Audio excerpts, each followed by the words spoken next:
everybody. I'm Daniel Bobo Curlin. As you can see, I'm at Citi Field, and this is the Best Seat in the House podcast. Play ball. And that's right, everybody.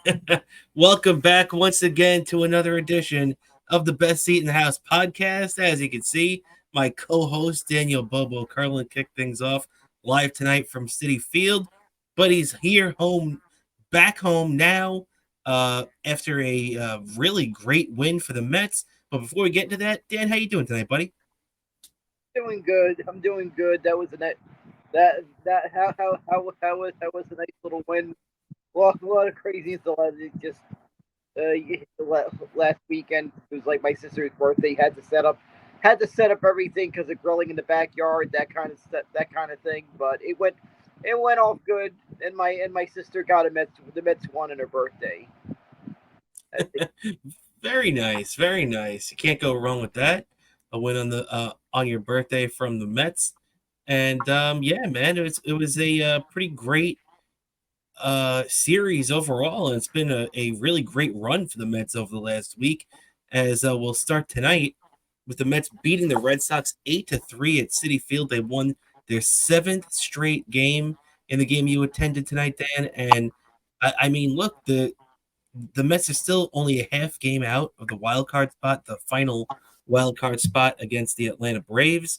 Right now, as we're recording this right now, the Padres and the Arizona Diamondbacks are both still playing. Padres being tied, Diamondbacks currently no hitting. I forget who they're facing, but they got a no hitter going right now. So it's definitely a tight race because everybody keeps winning. Even in the divisional race for the Mets, which they're still a decent amount back still from the Phillies. The Phillies won today 4-2. The Braves won today against the Rockies. So everybody keeps winning. But hey, the fact that the Mets have won 7 straight means that, which by the way is the longest winning streak in baseball at the time. Mets have won 8 of their last 10. They're the hottest team in baseball right now, and that means they're just picking up ground every day. Even if the other team wins, they're staying right on their back, and they're just getting the job done, winning these games they had to win. Me and you talked about the importance of sweeping the White Sox, and that's why it meant so much, because you could take that momentum from beating that crappy White Sox team, feel good about yourself, come back home when the Mets were dragging. They just had a long 10-game road trip that was pretty successful, 7-3, by the way. But you got to be really tired coming off that long trip. You come back on Monday night with no day off, and you sweep the Red Sox 3 straight. Now the Mets get to enjoy a day off tomorrow on Thursday, and that's well earned, Dan, right? Yep, exactly. Well earned. They got the job done. So I have to say that I see a lot of people, talking about Lindor, and this is the reason why I'm really starting to think that Francisco Lindor should win the MVP. Shohei Ohtani is pretty much a DH, right? Dan, Dan, come on. You're not being serious. I know Met fans are getting carried away, and this is a legitimate question. Lindor will be in the mix. He'll be up there. But Shohei Ohtani, look, I agree with you. The guy doesn't play defense. But Shohei Ohtani is going to hit 50 home runs and steal 50 bases. He's going to be the first 50-50 player in the history of baseball. There's no way he's not winning MVP. Yeah, so it's probably winning it, even though I kind of feel weird about a DH winning an MVP. And it just feels weird talking about a designated hitter winning NL MVP. I never thought I'd say that in the same sentence. That's a good point. That's actually a very, very good point. We've seen it in the American League, but in the National League, a DH winning the MVP, it's very strange. And look, I understand why Met fans are so bullish on Francisco Lindor right now. They have no reason not to be. The guy, I mean, look, he had a little bit of a crappy April. Since mid-May, Francisco Lindor has been one of the best players in baseball, bar none. There's no doubt about that. You can't argue that. You can't use stats to deny it because the guy has been incredible. And look, I've been critical of Lindor at times, but for the most part, I think I've been pretty positive about Francisco ever since he became a Met, dating back to 2021. I was a little frustrated earlier this year when he was crapping out, along with Brendan Nimmo and Pete Alonso and most of the Mets, to where they were 11 games under 500 in May.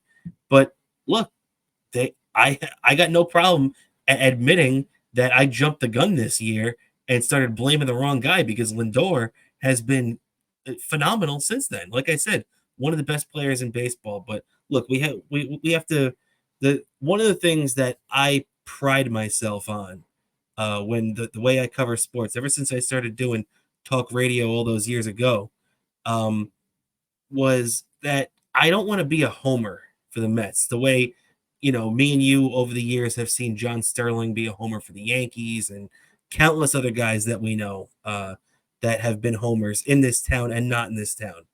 I don't want to be a homer. And I'm in love with the season Lindor is having.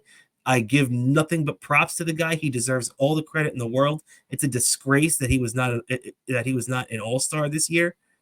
But unfortunately, he's not going to win the MVP. It's going to be Shohei Ohtani. And just like you said, Dan, which is a great point, first time a DH will ever do that in the National League. And I guess it's fitting because it's going to be the first time we're ever seeing a 50-50 year out of a player. I mean, who would have ever thought? Shohei Ohtani never even stole 30 bases before this year. He's going to steal 50, and he's just, 4 or 5 home runs away from hitting 50 as well. So, you can't, as much as I want to give Lindor all the credit in the world, you can't take away what Shohei Ohtani's done this year just because he's a DH. Yeah, I gotta give credit. He he's had one heck of a season. Just it's just surprising. Also, I was getting a laugh at what I saw someone posted on Twitter from Shohei Ohtani's return to Anaheim, and the scoreboard said how sometimes they put these funny messages with opposing players on the scoreboard. I've seen them do it. I Yeah. saw put there used to work here. That's a good line. That's a good line. So, yeah, and yeah, My I'm sorry, Dan. What were you saying? You kind of broke up there. I didn't hear what you. my personal favorite of a team that did this earlier this year when the Mets were playing against the Detroit Tigers. Javi Baez, who played, I guess you could say I guess almost half a season for the Mets, pretty much half a season, right? They said the comment, "We're still looking for that earring." That's pretty funny, referencing the slide to home plate back in 2021 that won the Mets a game, but cost Javi Baez his earring, right? Yeah, that's what they put there on the scoreboard. Someone, I wasn't at this game, but someone posted a picture of this, and I was just laughing. I was laughing, and then another one has Connie a foul ball broke part of the scoreboard during his next at bat. They put you're pay you're gonna have to pay for this one. That's good. That's a good one. Uh, but yeah, Dan, just to keep it rolling along. So talking about Lindor too. Now, I heard we heard from Mets president David Stearns yesterday, and he mentioned that Francisco Lindor is having statistically one of the best single seasons in New York Mets history. Now, once again, I gave Lindor his flowers just a few moments ago. I think he has been the MVP of the New York Mets this year. He's been their best all-around player. But I mean, come on, let's not. I can't even say that he's having the best season of any Met player of all time. I mean, come on, man. We had just a couple of years ago, Pete Alonso hit 53 home runs and drove in 120 runs. How about the season where Mike Piazza in 2000 hit 324 and hit 40 home runs and drove in 120 as a catcher? What about there are so many years, those Darryl Strawberry years where he was hitting 39 home runs was his top out point at the Mets. And there's so many great seasons that the Mets, and even the real one that I thought about, the last big Mets season like that for me was probably Carlos Beltran in 2006, 275, 41 home runs, 116 RBIs for the division champion Mets that year. So, I mean, to say Lindor's having a better year than that, or better than Piazza, or better than like, it just seemed like it was like Lindor's having a great year, but I think people are starting to get carried away a little bit. Yeah, I think David Stern kind of carried away. Like pretty much, I don't know that I've seen him make the small moves, but I still really it's it's still a question mark even after this year. Even if we make the playoffs, it's still kind of a question mark on David Stearns because we still haven't seen David Stearns' track record in an attempt at going after the big free agent. We haven't seen that yet. That's one of the things I feel like you really is telling. Like it David Stearns,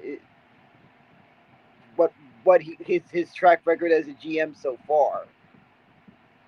Yeah, yeah, you're right about that. It's going to be a big proving ground this offseason to see if he can land any free agents, or the big, the big fish, as they say. Because look, we've seen the Mets strike out a couple of times over the last few years with the big time free agents. Obviously, they hit with Scherzer and Verlander, but they got a good year out of Scherzer. Not much more after that, and Verlander was pretty good when he was healthy for a half year, but yeah, so we'll take that to the bank. But just to keep it rolling along, is you know when you look at the season Lindor is having, it's just been incredible. I don't want to take anything away from that, but focusing back on the Mets and the race right now, Dan, you were there tonight. As I knocked the table. Dan, you were there tonight. How great was that first inning Jesse Winker grand slam opposite field? It reminded me off the bat of the walk-off he hit just a couple of weeks ago at Citi Field, the walk-off home run. And just that grand slam, man, as soon as that ball went out of the park, I think myself and every Met fan there probably thought we got this one, we got this one in the bag right now. And they took the breath out of the Boston Red Sox early on. Yeah, exactly. Of course, from where I'm sitting in the upper deck, I kind of see it, but I like for a little bit of a second, I wasn't sure. Oh, did it bounce off the wall or did it go over? But it bounced off. It went over the orange line. But from where I couldn't tell you because it bounced back. But then after a couple of seconds, yeah, it did go out. And Exactly. then of course then I was just jumping up and down and everything, and turned out to be something that propelled us to a lead that we kept, that we never relinquished the entire game, and we patted on that lead in the eighth. So it's just we did everything we needed to do that game, even though Tyler McGill started giving me agita, of course. Yeah, Tyler McGill did everything he could to let the Red Sox back in that game. But yeah, luckily the Mets were able to hold them off. McGill came out after the fourth inning. The bullpen held them down until the eighth, when the offense could finally get the job done. And it really only took one hit to set up an inning where they scored 4 runs, as the walks really just started. And it was funny. I know you were in the attendance tonight, but Keith Hernandez on the broadcast was getting really bothered by the poor pitching from the Red Sox, and it was pretty entertaining hearing his takes on their inability to find the strike zone there late in the game. So if you need a reason to watch the replay tomorrow on SNY, Keith Hernandez in the eighth inning is definitely something to listen to. Exactly. I actually saw the Mets broadcast booth. I guess they were somewhere in the corridors of the stadium filming I guess the little intro in the broadcast. And I'm and Yeah, I, and I didn't. There was the crowds who were watching it, but I had to. I wanted to take a picture and then text you the comment. Who does this guy think he is? I'm Keith Hernandez. Exactly. Send this to a Seinfeld fan page. Yeah, exactly. Exactly. Well, you know what Keith Hernandez would be happy about right now, Dan, is that the Mets are keeping pace right now in this wild card hunt, as we were just talking about a couple of minutes ago. As the Mets now, with as good as they've been playing lately, they're now 76 and 64, 12 games over 500, a season high for them, and they trail the Braves, who are 76 and 63, by a half game for that final wild card spot. Right now, the Padres, I'll double check a score right now. Last I saw it was 5-5, but the Mets are 3 games back. If the Padres lose tonight, the Mets could pull to within 2 games back, because technically right now it's like 2.5, but I wasn't necessarily going to count that off the bat. And yes, the Tigers and Padres are still tied 5-5 in the 7th inning as we record this right now, and the Diamondbacks have lost the no hitter against the San Francisco Giants, but have a 5-2 lead. Speaking of no hitters, before we move on from this real quick, Dan, and talk about some rehab stories with the Mets before we move on to the Yankees. You were at the game, so I don't know how tuned in you were tonight, but there actually was a no hitter in the league tonight, as Amaga from the Chicago Cubs started a no hitter. But unbelievably, the guy threw 7 innings of no hit ball. He dominated, and at 7 innings, 95 pitches, the Cubs pulled him and didn't let him start the 8th inning. How ridiculous has baseball gotten? Yeah, that is ridiculous. They should have let him get the complete game no hitter. I mean, I get from what I hear. I think what was it? It turned out to be a combined no hitter. If I'm correct, right? Yeah, yeah. A guy got the 8th and a guy got the ninth. Yeah, because I saw in between innings during one of the breaks, I saw someone on Instagram that a Cubs fan I know on Instagram was talking about the no hitter. So I didn't quite read further into it because it was very quickly. I looked at the during the break. So from what I gather, there was a no hitter that happened, but I didn't know the whole. Yeah, it's disappointing because I was keeping an eye on that Cub game, and yeah, it stunk that they ended up losing it. Well, not losing the no hitter, but that Amaga didn't get to finish it because the way he was pitching, he deserved it. But speaking of guys that we were just talking, Amanga's a guy that battled injuries this year. Let's talk about a couple of guys that are coming back off injuries right now, Dan. And Paul Blackburn returned to the mound last night for the first time in about a week and a half. The former Oakland Athletic, who the Mets acquired at the trade deadline, he's currently on the IL. He banged his hand up in his last start at the major league level. Well, he he joined the Syracuse Mets rotation last night and actually pitched very well into the 7th inning. I was surprised they let him go this long. 6 2/3 innings, 4 hits, 1 run, 1 walk, 4 Ks. With Syracuse, he took a no decision, but pitched a gem for them last night. So, that's good getting some news like that, that he's going to be rejoining the Mets rotation, I believe they said, on Tuesday. So he's right in line to step in just when they need them, and they can exile Tyler McGill once again to the minor league level. But then also on that front, Dan, the Mets got some good news with Kodai Senga as he threw what was called an intense 25-pitch bullpen session today, and he's shifting from the leg rehab when he came off the IL about a month ago or a month and a half, whatever it was, pitched against the Braves, threw a really good game, hurt his leg, and now he's been out ever since then. So he's shifting from leg rehab to getting his arm in game shape. So I think especially the fact that the Mets are in the pennant race right now, they're right in there, half game out. They're letting Kodai Senga air it out and get his wish to return to the rotation, before the end of the year. Yeah, that's a big thing, especially if the Mets get into the playoffs. That's a big shot in the arm. No doubt about it. We saw his effectiveness against the Braves that night. You remember, the guy had a hell of a rookie campaign for the Mets. People forget about that. how good he was in 2023. He was one of the few bright spots on that garbage team. And, the fact that the Mets have a chance to add that to the rotation, possibly mid to late September, something like that. I mean, obviously, right now we're already at the 5th, so he's going to be rejoining on what it would be the 10th. So, I mean, that's big news in itself, no doubt about that. So yeah, definitely good news. So let's keep things going along here, Dan, and shift over to the Yankees right now, as the Yankees split the first two in Texas. They lost game two on a walk-off grand slam. Once again, Clay Holmes. Me and you have discussed Clay Holmes at length this year, and his ineffectiveness for the Yankees. So that was another blown save for him. He leads the majors in blown saves, which is a strange thing to see from a Yankee closer. And, Clay Holmes going out there and stinking it up set the tone for Marcus Stroman to do that tonight, as Stroman got lit up tonight too. And we know that as Met fans, right, Dan?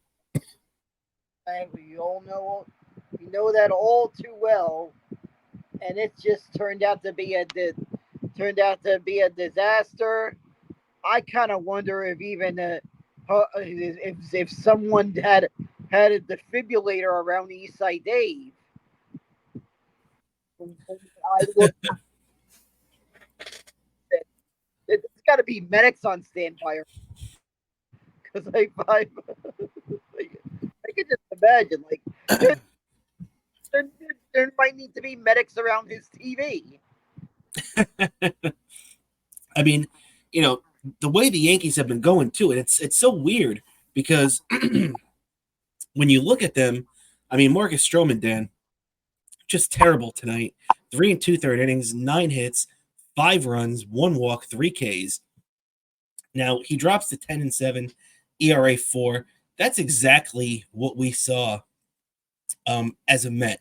He has his spurts where he's going 6 and 7 innings every time out. He looks good. He looks like he could be a potential ace or 1A, a 1B. And then he goes out there against a crap team like the Texas Rangers. Let's not forget the Texas Rangers are not, the world championship team they had last year. They're, a shell of themselves right now. They're out of contention. They're playing out the string till the end of the year. So the Yankees really needed to win this series, and they were in position to do that on Tuesday night when Clay Holmes blew it. So that one hurt enough. But then to take this one on the chin when you're trying to win this series, and what's the one thing me and you keep saying, Dan, for the Mets and the Yankees, just keep winning series.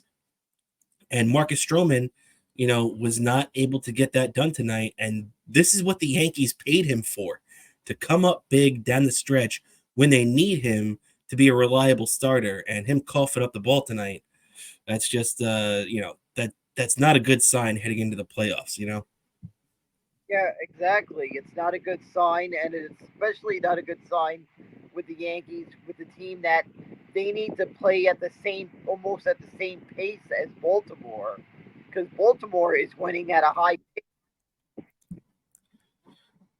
Yeah, you're definitely right about that. And let's take a look at the current AL East standings as we look at it right now. The Yankees are 80 and 59. They trail the Orioles, who are 81 and 59 by a half game for that first AL East spot. So once again, losing to the Rangers 2 out of 3, that's not going to help you keep pace with Baltimore, who just seems to win every night out there. And me and you've been saying this for months too, that this looks like it's going to end up coming down to the final weekend of the year. But the Yankees cannot lose games like this. They're going into where is that? They're going into Wrigley Field this weekend, believe it or not. So it's always interesting to see the Yankees in a venue like Wrigley.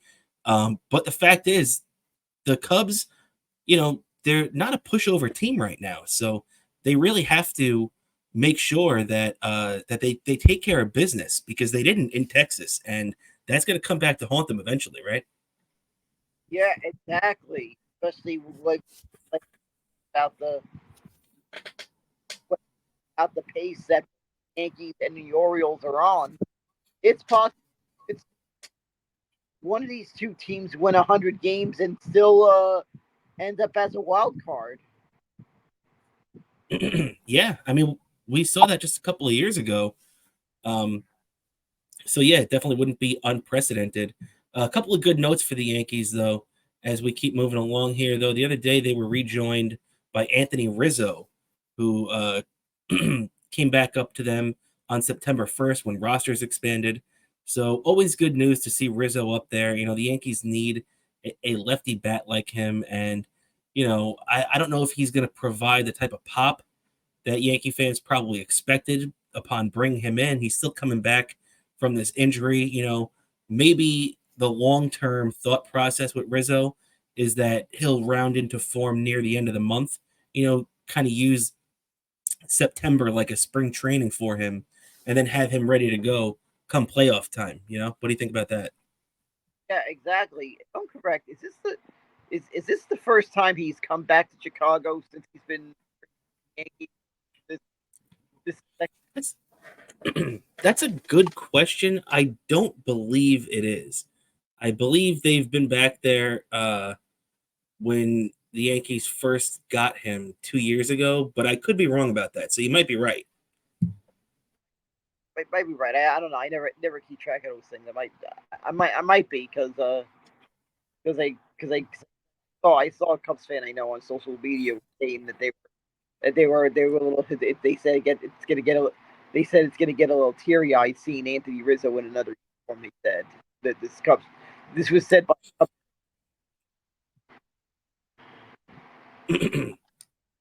Yeah, that definitely makes sense. I definitely get Cubs fans, being emotional about guys like Rizzo and Schwarber too. I can't believe what Schwarber is doing in Philadelphia. The guy just seems like he hits a home run every single day. So yeah, that was definitely a special Cubs team, and that's why it's even better to think about the Mets beating them in 2015, right there. yep, exactly. Like we faced a tough opponent and we just had that unbelievable pitching that I just feel like I still look back at the 2015 World Series and I just feel there's just a couple moments that cost us that World Series. Yep, yep, no doubt about that. A couple moments in Game One that Familia pitching too quick. I felt like he threw. I feel like he was throwing too quick for the game. And the other one, that first at bat, that that misplay in the bottom of the, because it seems those Yep. catches always seem to bite us in the ass. It's true. That's true. But Dan, with that, I think that's enough baseball talk right now. Let's shift to a little football, and we're gonna speed through some of this football stuff real quick. Obviously, just to because then we're gonna actually finish up with our NFL picks, and then we're gonna be done for the episode. So just to start off, really no Giants news. The Giants are just rounding things out until they start and kick off on Sunday against the Vikings.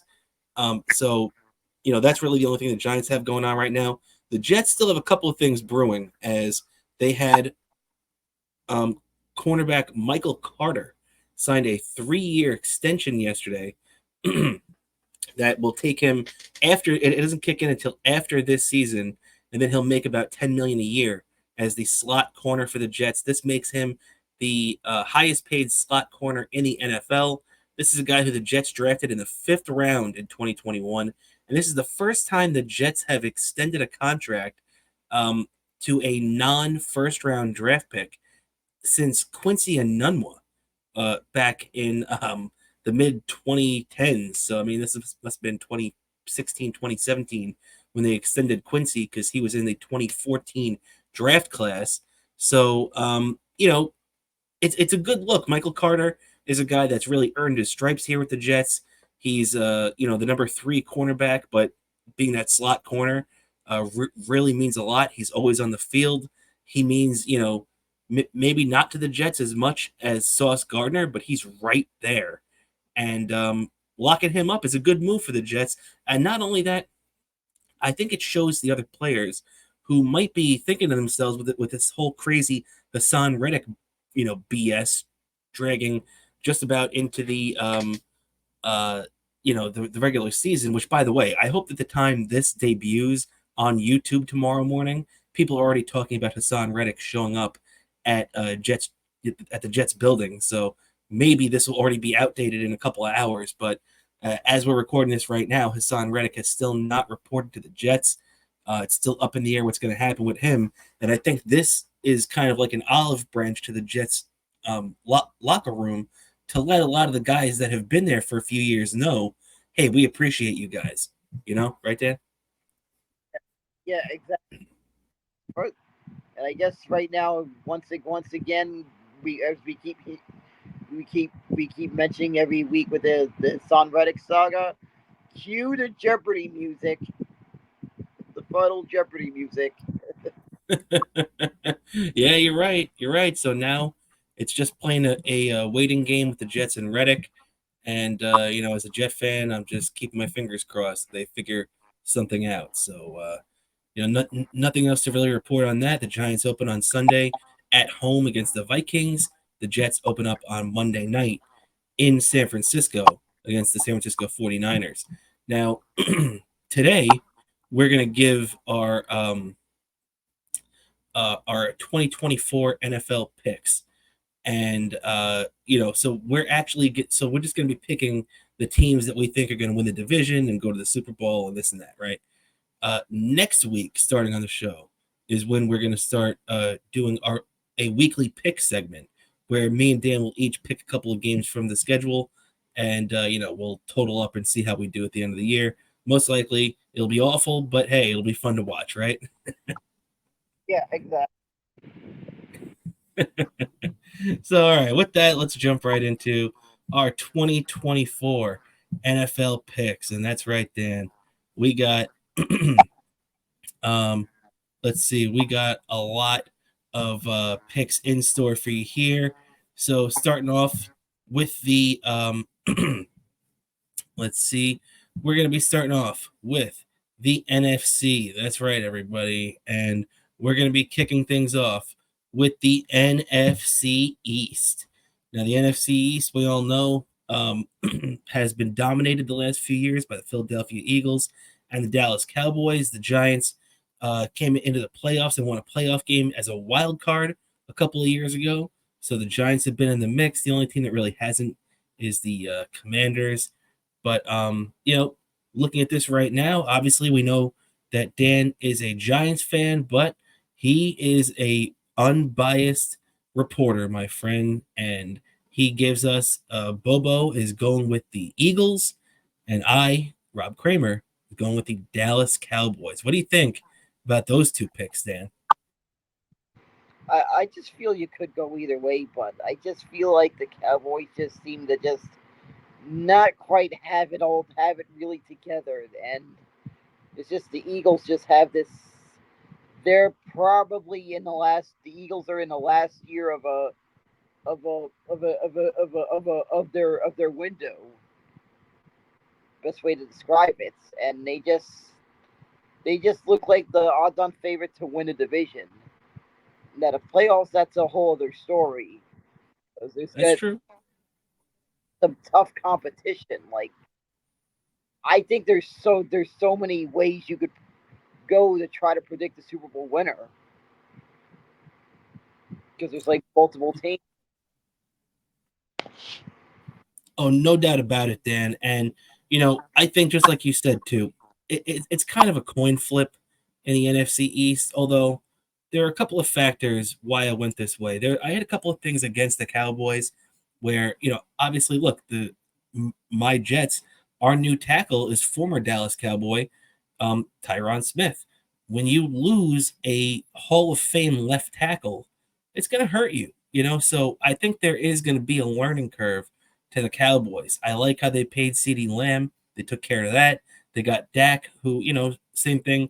as a lot of the teams we see, Dak um, will be good in the regular season. It's all a question about what he does in the playoffs, though. But the way I'm looking at it is, I didn't like the way that the Eagles finished last year. I know that the Eagles are going to be a good team, no doubt about it. I expect them to make the playoffs, but for some reason, the way I'm looking at it right now is I think that um, there's going to be a little bit more uncertainty with the Eagles, especially after the way last year ended. And uh, not that it's going to be you know a 7-10 year for the Eagles, but I think that they're probably going to be like a 10 or 11 win team, where I could see the Cowboys being like an 11 or 12 win team. Yeah, exactly. That's kind of how I get it. Yeah. So, all right, to keep it rolling along here now, too, Dan, let's move on to the NFC North. The NFC North, there's a lot of great competition up there right now. We saw some new dominance come out of there last year as the Detroit Lions went all the way to the NFC Championship game. And it looks like me and you are both seeing blue on this one, Dan, as the Lions are both of our picks. Look, you can look at that division. Um, the Bears are a young, up and coming team. A lot of first round picks, a lot of talent there, but I don't think they're quite there yet. The Vikings, no Kirk Cousins now to fall back on. Sam Darnold is being kind of thrown into a starting role here. So I'm not that comfortable with that. And obviously the Packers with Jordan Love, I think they're going to be a formidable team. But I think the Detroit Lions just have a great coach, great quarterback in Jared Goff, and they have a really good thing going on right now up there. Yeah, exactly. I just feel like they're a team on the rise, and they're they're a team that could be a legitimate threat to win the whole thing. Oh yeah, no doubt about that. I definitely agree with you on that. I could definitely see them representing the NFC in the Super Bowl easily, easily. So I totally agree with you on that. All right, let's keep it rolling along, Dan. And we got the NFC South up now. And the NFC South obviously has a lot of intrigue in this division as well. Obviously, you got the Saints and the Falcons, and that's who me and you went with on there. A couple other choices that we could have gone with. I know Carolina, uh, you know, no one's going to be picking them to win the division. But obviously, the Buccaneers are in that mix too. But me and you both picked two teams. The Falcons were picked one of the worst teams in the league a year or two ago. But I don't know, man. I kind of like what they're doing. I like what they added to their defense with Matthew Judon. I think the Falcons are going to surprise some people this year.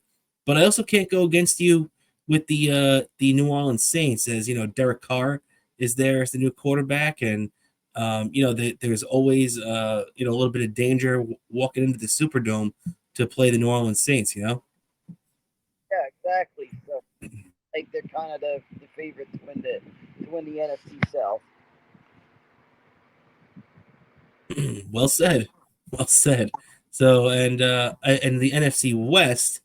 Now, when you look at that, obviously, I think there's really you don't even need to really run down the list of reasons why, but the San Francisco 49ers, probably the most talented roster in the NFL right now. You could say from top to bottom that they're the best, especially with a healthy Christian McCaffrey back now and getting their franchise left tackle back on a big deal, and obviously signing up Brandon Ayuk, their big time wide receiver right before that too. So I think the NFC West is pretty well spoken for with the 49ers, right, Dan? I just think they're just a hungry team from last year. Are you saying this because of the Super Bowl and everything, right? Exactly. That I just think they're gonna want to ride that momentum. Yeah, I could see that. I could see that.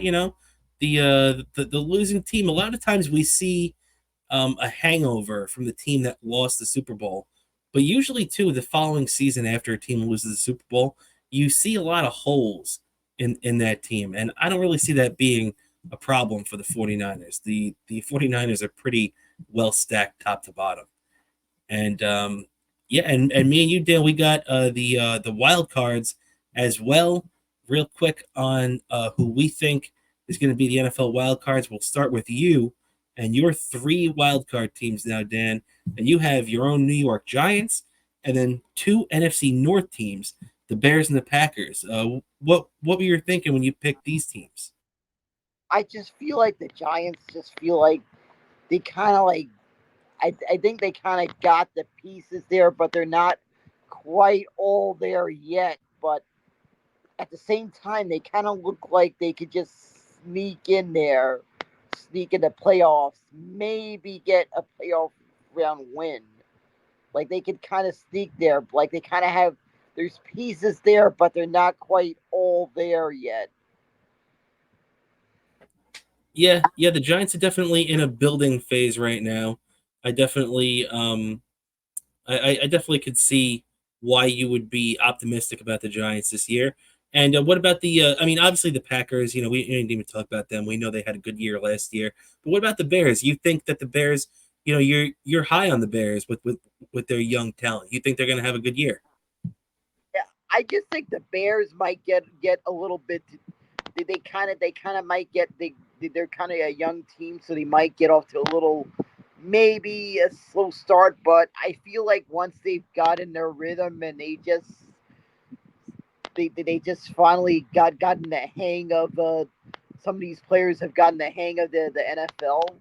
I feel like they're gonna be a pretty decent young team that might even be able to build the momentum into the next year. Yeah, I could see that. It definitely makes sense. Definitely makes sense. The Bears are an up and coming team, no doubt about that.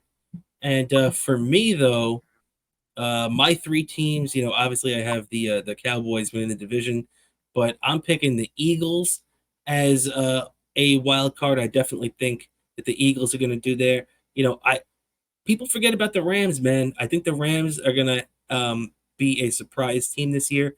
They won the Super Bowl just a couple of years ago. Don't forget that. And the Buccaneers, too. Keep an eye on the Buccaneers after they made the playoffs last year with a resurgent Baker Mayfield. So that's my thinking. I wouldn't be surprised to see those three teams in the Super Bowl. I'm sorry, in the playoffs, not the Super Bowl. Maybe the Eagles, but so all right, we got that is it for the NFC side. Let's move over to the NFC, the AFC side, Dan, and we'll start with the AFC East. And for the AFC East, me and you know, we were seeing the 49ers on the same page. We were seeing the Detroit Lions on the same page, and this time, me and you both pick the New York Jets.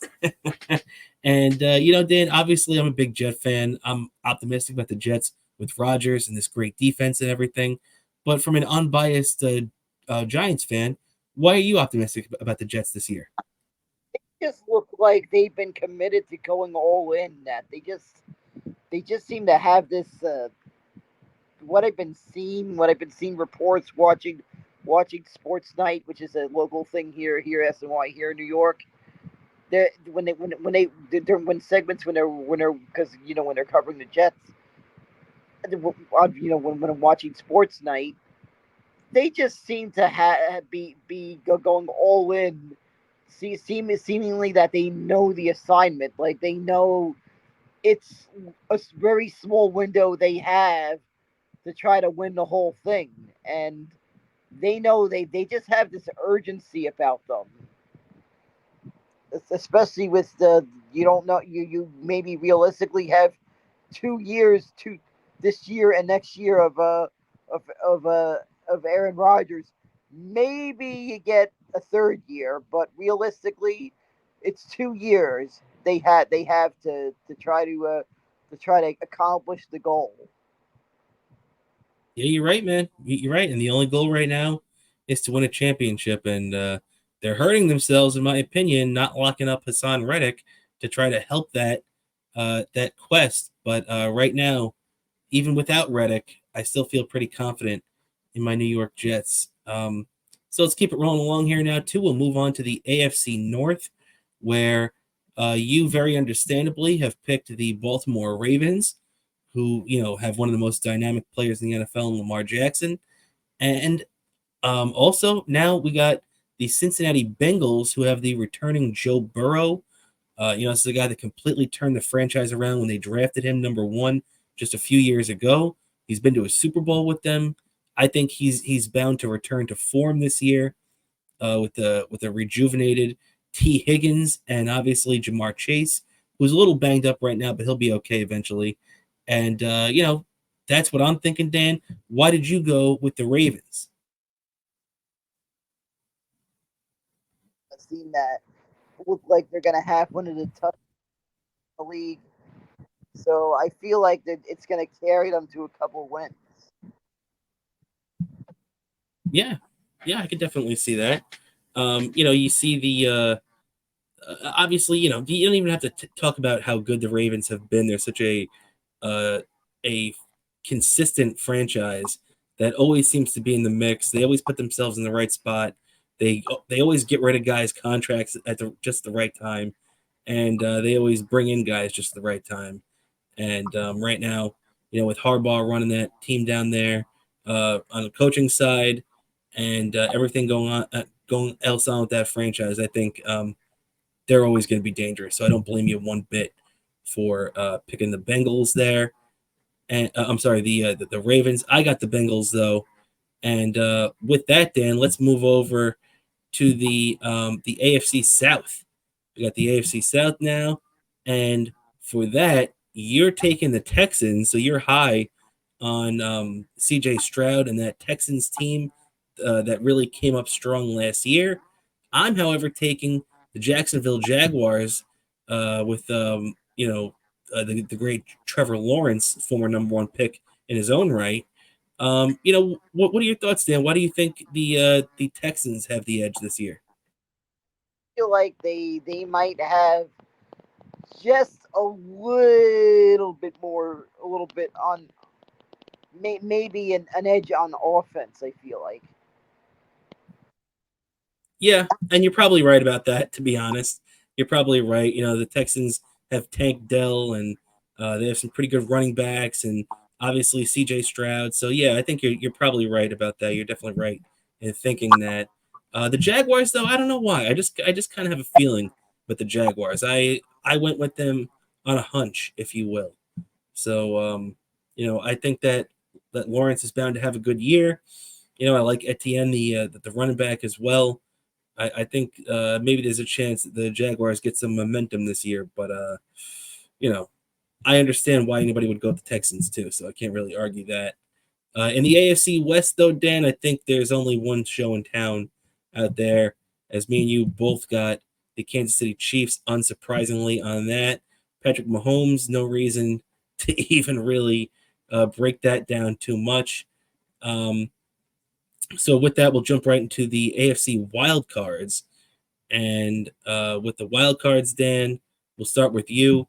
You got a couple of AFC East teams. So you have you have 3 out of the 7 playoff teams being from the AFC East, the Bills and the Dolphins. And you also have the team that I have winning the North, the Bengals, getting in too. I just feel like the AFC East, there's legitimately 3 teams that could win the division.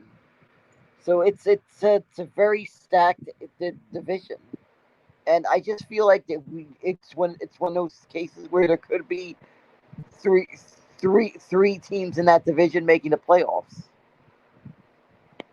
Yeah, that definitely would not be surprising one bit. Those 3 teams are all very understandable why you'd be picking them. So I get that. For me, though, I got the Ravens, who obviously you have picked in the division. So me and you agree that the Ravens are going to be a good team. I have the Bills, who you also have as a wild card, and I'm picking the Chargers. So I think the Chargers are going to beat out the Dolphins and a couple other teams by a very small margin. I like the way the Dolphins hired Harbaugh. Obviously, I'm high on Justin Herbert as a quarterback too.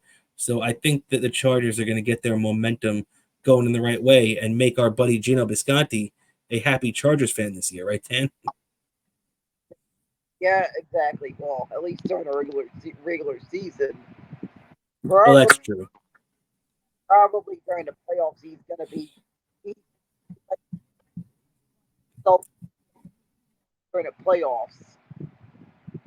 Yeah, yeah. The Chargers definitely not known for getting it done in the playoffs. So, yeah, all right. And now let's move on to the finale, Dan, as we get to our Super Bowl prediction. And it looks like me and you have similar ideas about where this season is heading. Bobo has the Super Bowl being the Jets and the 49ers. And Dan, if you don't mind spoiling it for us, who do you have winning this Super Bowl? I just have a scary, I just have a scary feeling that the Jets could actually win this whole thing. Like, I feel like Aaron Rodgers just has this. He's going on every all the reports and everything. They're just he looks like he's going full on Rocky to get ready for the season. He definitely is. You're right about that. Yeah, so hey, as the great Joe Beningo would say, Dan, from your lips to God's ears, as the Jets would get that done. Imagine let's just say that the Jets start the season against the 49ers, win, lose, or draw on Monday, and then end the game and the season against the 49ers in the Super Bowl. That would be an epic tale, no doubt about that. And it hasn't been easy being green for 50 years, but maybe things are getting a little easier for us because I too have the Jets and another green team, the Eagles, in the Super Bowl this year. You picked the Niners, I picked the Eagles. Even though I didn't pick the Eagles to win the division, I'm picking the Eagles as a wild card to go on a run and face the Jets in the Super Bowl, where, just as you said, the Jets will do to the 49ers. I have the Jets defeating the Philadelphia Eagles in the Super Bowl this year. So, as a Giants fan, at least you can even enjoy it a little bit more, right? Well, I don't know about that. It would be seeing the Eagles win in the Super Bowl, but seeing them lose would be a good laughing stock. Yeah, that's what I'm saying. Hey, as long as and imagine if the Eagles were the team to lose to the Jets in the Super Bowl, that would be great, right? Yeah, exactly. But and at the same time, it's like I I just have a weird feeling that I'll be the one that I'm gonna that this football season will end with me filming lots of footage of you at the parade. Like I'll be um, I'll, I'll be there as a camera person mostly. Like I'll just be I will you will have all that footage that you will forever have of yourself celebrating this victory that you have waited for years. You will have that footage thanks to me. I will make sure. Well, don't get me excited, Dan, right now because I'm getting goosebumps thinking about this right now. And yeah, what are you gonna say? Something. I would also make sure to have a medic on standby if that happens because I really do not know how you're going to react. So there would need to be a medic on standby. Just I'm just saying. The funny thing is I don't know how I'd react either. To be honest, I have no idea how I would react because I have not seen any team I rooted for win a championship since 1994 when the Rangers did. I was 7 years old. That's the last time I saw a team I rooted for win the championship. So it's been a long time coming, buddy. And yeah, with that, I think that's gonna do it for us this week, man. But before we get out of here, do you have anything that you like to plug for yourself? Yeah, I like to plug my Twitter account Bobo103NYC, in, Instagram Bobo718DK. That's my username on Threads. Also my YouTube. It's one word, Daniel Curlin. You see all my Bobo content there on YouTube. When I upload videos there from time to time, sometimes it's a while between videos, but when I upload videos, it's on there. And of course, if you subscribe to Patreon, you guys get everyone who subscribes to our Patreon gets 2 weeks early access to my to any YouTube videos I upload 2 weeks early access. So that's not pretty bad. 2 weeks early access. Also, of course, you get Bobo's trackside minute. I'll probably be filming the next episode of trackside minute tomorrow. But you get that every week, wrapping up the most recent action at the with the NASCAR Cup Series. So you got plenty of Bobo content there. That's right. So make sure to check that out. Patreon.com/Best Seat in the House podcast. We appreciate the support as always. And yeah, that's going to do it for us, everybody. You know exactly where to find us on Twitter at BSIT_podcast and on Instagram at Best Seat in the House podcast. So on a late night Best Seat in the House podcast here, hope everybody enjoyed it. Thank you so much for tuning in. As always, I'm your host, Rob Cramer, with my co-host Daniel Bobo Curlin. This is the Best Seat in the House podcast. I will catch you next week, everybody. Have a great weekend. I'm about to Trump